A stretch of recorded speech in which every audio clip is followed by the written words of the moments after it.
और फिर वो ट्रेड्स लेंगे। सबसे पहले सस्ता ऑप्शन हम शिल्पा जी से लेंगे आज, रचना जी से आज हम लेंगे एफएनओ सुपरस्टार, उसके बाद मानस से चार्ट का चमत्कार और मिड कैप फंडा के लिए राजेश अग्रवाल। शिल्पा जी शुरुआत करते हैं, बताइए सस्ता ऑप्शन ट्रेड। जी अनुज जी, सस्ता ऑप्शन मुझे अभी जुबलेंट फूड अच्छा लग रहा है। जुबलेंट फूड यहाँ पे एक अच्छे टेक्सचर में है, जहाँ पे 560 के ऊपर भी इसका एक छोटा सा ब्रेकआउट आया है। अगर ये 558 भी होल्ड करता है तो आपको तुरंत 580 से लेकर 600 के लेवल जुबलेंट फूड अप्रोच करते हुए मिलेगा। तो यहाँ पे 570 का जो कॉल ऑप्शन है, जो रफली 12 रुपये में ट्रेड कर रहा है, आप इसमें पार्टिसिपेट कीजिए। स्टॉप लॉस आप 8 रुपये का रखिए। पहला जो टारगेट रहेगा वो 18 का रहेगा, फिर देन 22 से लेकर 28 के भी आपको एक्सटेंडेड टारगेट्स मिलेंगे। ओके, तो ये फिलहाल आपके लिए एक ट्रेड जुबलेंट फूड 570 का कॉल लेने की सलाह इस समय आ रही है। रचना जी बताइए, एफएनओ सुपरस्टार। जी, मेरी तरफ से एचसीएल टेक के फ्यूचर्स में बाइंग रहेगी और एचसीएल टेक के फ्यूचर्स 1419 पे फिलहाल ट्रेड कर रहे हैं। इसको 1410 पे हम एसएल लगाएंगे और ऊपर वाली साइड पे 1430 और 1440 के दो टारगेट्स लगा के इसको लॉन्ग करेंगे। ओके, एचसीएल टेक्नोलॉजीज और उसके बाद चार्ट के चमत्कार पिक करते हैं मानस जी से। मानस, क्या पिक कर रहे हैं आप? वीरेंद्र जी, एमएनएम फाइनेंस पे खरीदारी करने की राय रहेगी। करीब 4-5 हफ्ते से स्टॉक में कंसोलिडेशन हो रहा था, 100 डे मूविंग एवरेज पे स्टॉक रेजिस्टेंस फेस कर रहा था, लेकिन एमएनएम फाइनेंस ने आज एक क्लियर कट ब्रेकआउट दिया है, 100 डे मूविंग एवरेज के ऊपर निकला है, काफी बेहतर वॉल्यूम्स देखने को मिले हैं। तो एमएनएम फाइनेंस पे खरीदारी करेंगे, 280 रुपए का स्टॉप लॉस लगाना है और 297 के टारगेट्स रहेंगे, दोनों मैंने कैश लेवल्स बताए हैं।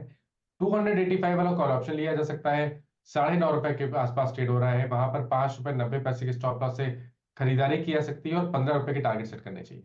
ओके, चलिए एक फाइनल कॉल जो रह गई है वो है मिड कैप फंडा। राजेश जी क्या पिक करेंगे आप? देखिए, अभी थोड़ी देर पहले हम लोग ऑटो की बात कर रहे थे, तो ऑटो से ही जुड़ी हुई एक इनडायरेक्ट ऑटो से जुड़ी हुई कंपनी पीसीबीएल के साथ जाना चाहूंगा। अगर आप देखेंगे तो कार्बन ब्लैक मैन्युफैक्चरिंग में भारत की सबसे बड़ी कंपनी है और ग्लोबल मार्केट में भी एक स्ट्रांग प्लेयर है। करीब करीब 45 देशों में इनका एक्सपोर्ट और बिजनेस बना हुआ है। और जो ऑटो में इतनी शानदार रिकवरी हुई है जिसके कारण से टायर में डिमांड बढ़ी है, तो वो सीधा सीधा फायदा पीसीबीएल जैसी कंपनियों को आ रहा है।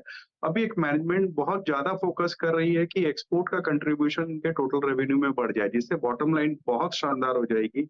और सबसे अच्छी बात यह है कि इनके खुद के कैप्टिव पावर प्लांट है, जिससे इनके कॉस्टिंग बहुत कम हो जाती है और जो एक्स्ट्रा पावर बचता है वो ग्रिड में भी बेच देते हैं। तो इस लिहाज से स्टॉक बहुत अच्छा लगता है। मुझे लगता है कि स्टॉक 300 के ऊपर जाता हुआ दिखेगा मध्यम अवधि में। तो ये है फिलिप्स कार्बन ब्लैक पीसीबीएल, जो अब हम जानते हैं राजेश जी की पसंद। चलिए आपके लिए लेकर आते हैं वो सभी ट्रेड्स जो हमारे जानकारों ने आपके साथ अभी अभी शेयर किए हैं। सस्ता ऑप्शन में जुबलेंट फूड 570 का कॉल, जो अब 12 रुपये 50 पैसे पर, पहला टारगेट 18, फिर 22, फिर 28। स्टॉप लॉस आप 8 का लगाएंगे। एचसीएल टेक है, एफएनओ सुपरस्टार रचना वैद की पसंद, 1430 और 1440 के लिए तेजी करनी है। 1410 आपके लिए स्टॉप लॉस का काम करेगा। फिर आया मानस का एमएनएम फाइनेंशियल, 297 का टारगेट है, 280 का स्टॉप लॉस आप लगाएंगे। और साथ ही साथ तेजी में है पीसीबीएल भी 300 के टारगेट के लिए। राजेश अग्रवाल कह रहे हैं कि खरीदारी आपकी बनती है। तो ये भी एक स्टॉक जहां पर खरीदारी का ही जोश बनता दिखाई दे रहा है। कुछ और